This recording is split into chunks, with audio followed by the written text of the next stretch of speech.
Hey guys, David Patrick Green here in Midtown traffic. It's rush hour, which isn't really rush hour anymore because of COVID-19. Woohoo!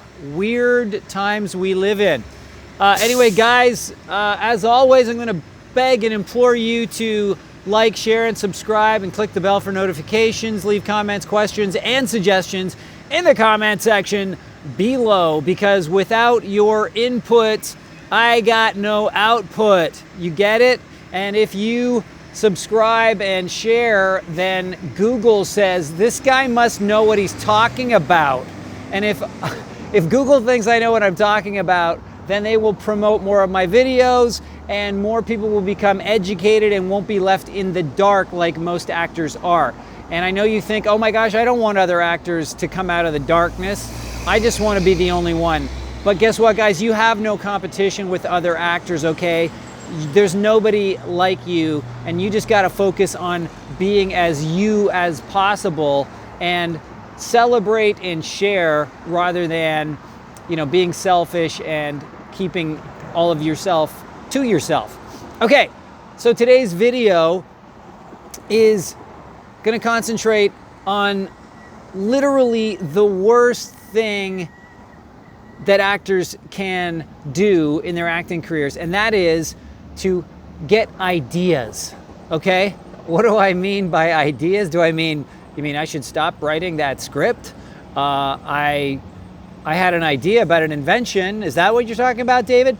No, I'm talking about ideas about how things will turn out based on an idea you have in your head that somebody else probably put there, but you took it to mean that it absolutely is going to happen because this person knows better than you, and you are so terrified of making the wrong move that any hint or suggestion that something you might do may turn out not exactly the way you want is enough to put you off of it. Okay, so what are some examples of ideas that I'm talking about? Well, one of the ideas that we have is that, and this is one I shared and I owned totally for a long time, is that I'm not allowed to talk to anyone directly. It's like I go to this really strict private school, which I actually did go to a really strict private school, and you're not allowed to talk to anyone. Like my parents used to tell me, because they were old school,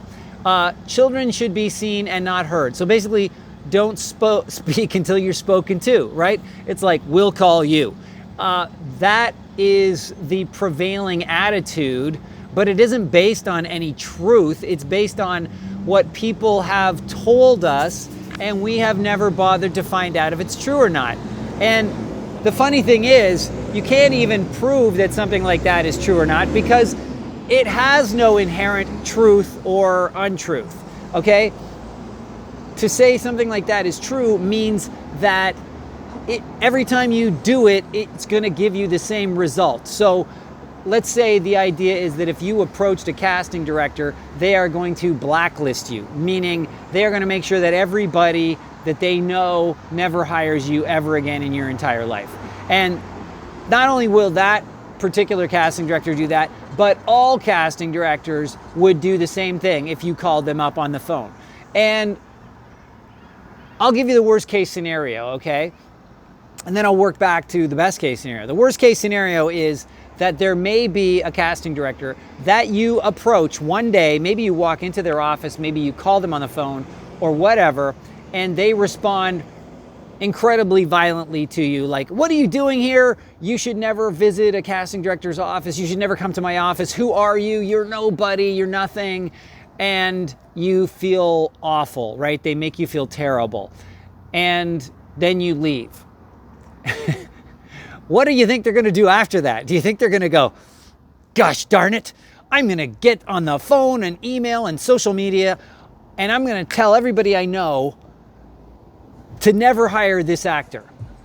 Well, even if that's what they wanted to do because they were so cuckoo for Cocoa Puffs, and they were so angry and incensed that somebody actually came into their office, they wouldn't be able to do that because they don't even know who you are, okay? Because these people have forgotten you the second after you leave, right? Like if somebody interrupts whatever it is you're doing, your precious work, your precious casting sessions, whatever it is, you're trying to get back to the casting session. You're not thinking, I'm going to rearrange my life so that I can ruin their lives, right? It's like an acting 101 lesson, right? You have an objective, and that is to complete whatever it is you're doing. And if your acting objective is to, order a pizza and, some waiter bumps your chair, you don't stop and go cuckoo on the waiter. You just you deal with it for that second. You might even be annoyed. Who knows? If you're in a really bad mood, you might be angry. But as soon as they scurry away because you scared them so much, you're going to be like, what a jerk. Anyway, how do I get my pizza, right? That's what you would do, and that's what you would do as an actor, and that's also what would happen in real life if you did that to a casting director. Okay, so that is just a microcosm. That's just an example of what an idea is and how foolish it is, because we conflate it, we blow it up in our minds, we inflate it and conflate it in our minds. And I think conflate means to confuse and inflate. I don't really know. But this is what we do, right? We get an idea, it sticks in our head because we're so scared of it going wrong. But even if it goes as wrong as it possibly could, like I just told you in the example, it will have literally no effect on us whatsoever, okay? So if you did that to one person one time and that happened, okay, so what? Are you gonna give up on your acting career because of what one person did one time and who doesn't even know your name? I mean, you know what I would tell one of my clients if that happened? I would say, you should go back the next day and you should have something that you think might make them feel better and say, hi, I came into your office yesterday. I'm so sorry I interrupted your day, or whatever it was. And obviously it was very upsetting to you, and it was not my intention to upset you. I actually came because I really feel like I'm a great fit for the movie, the TV show, the project that you're casting right now. And since we had never met, I thought this was a much easier way for us to meet, for you to get to know me just a little bit. And that way, when I do my submission online, which I was going to do, of course, then you would go, oh, there's the guy who came in yesterday. Nice guy. I get a sense of his personality. And since I had never seen him before, if I had just seen his headshot, I wouldn't have really known what to do with him, and I probably would have ignored their submission, right? So I would have said that's what I was going to do, is just walk in to introduce myself, so when you saw my online submission, you'd have a sense of who I was. And maybe you would agree that I might write for the part, but that didn't happen because obviously my timing was terrible, and for that I apologize. So I'm wondering if you will accept, this token of my, my apology. And you could give them a Starbucks card or even write them a little note. In fact, you could just write the note, walk in and say, hi, it's me. You yelled at me yesterday. Don't take it too seriously, because everything is different now, right? Unless you hang on to it. So you let it go. You go, hey, it's me from yesterday. I just wrote you a little note. Take a look. That's all I ask. And then just walk out. Because all of that, as badly as it sounds like it went, is all relationship building, right? Not all relationships get started off on the right foot. But you have to understand that you need to have relationships with these people. So however you go about it, you need to do it.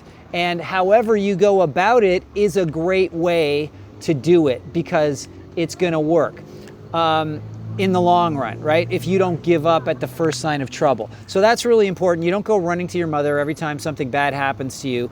And unfortunately, that's kind of the world we live in now. If something bad happens to us, our parents go and raise a stink with somebody. It's like, no, you're going to ruin the relationship. I'm trying to build a relationship. You don't want to build a relationship out of fear of your parents or fear of your big brother. You want the relationship built on the fact that you believe you have something to offer these people. So anyway, all of these ideas that we get in our head that things are going to go badly if we do them because we were told, you know, not to do them. And look, good ideas, like if you have an idea to do something and that the idea of it is going to encourage you to do it, that's okay. But it's when you have ideas that are based on fear of some suggestion that somebody gave you, that you read, that you heard at a workshop or whatever, and you think it all of a sudden is universal and that you should never do these things. That's what I'm talking about. And that is the worst possible thing an actor can do for their career, is to have ideas. It's an actor's enemy number one. So that's it, guys. I hope you enjoyed this. Like, share, subscribe, comments, questions, suggestions in the comment section below. Send me a gosh darn email, david@hackhollywood.com. And I just set up Hack Hollywood,